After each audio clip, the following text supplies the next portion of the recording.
پشاور کے علاقے حیات آباد میں فرنٹیئر کور کی گاڑی پر خودکش حملے میں ایک FCC کے میجر جمال شیراں شہید ہو گئے ہیں۔ دھماکہ اس قدر شدید تھا کہ دور دور تک اس کی آواز سنی گئی۔ SP کینٹ کے مطابق دھماکے میں 2 اہلکار شہید اور 4 زخمی ہوئے ہیں۔ ابتدائی اطلاعات کے مطابق پشاور کے علاقے حیات آباد میں باغ ناران کے قریب FCC کی گاڑی کے قریب خودکش حملے کے نتیجے میں میجر جمال شیراں اور گن مین ظاہر شاہ شہید، جبکہ سیکیورٹی اہلکاروں سمیت 4 اہلکار زخمی ہو گئے۔ واقعے کے بعد امدادی ٹیموں نے زخمیوں کو فوراً CMH پشاور منتقل کیا، جہاں انہیں طبی امداد فراہم کی جا رہی ہے۔ سیکیورٹی ذرائع کے مطابق FC کی گاڑی معمول کی گشت پر تھی کہ اچانک حملہ آور نے خود کو دھماکے سے اڑا دیا۔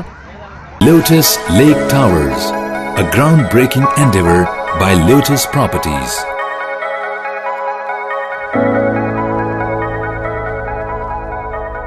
پاکستان بھر میں نمائندگان کا وسیع نیٹ ورک، ہر خبر جاننے کے لیے دیکھتے رہیے TNN TV۔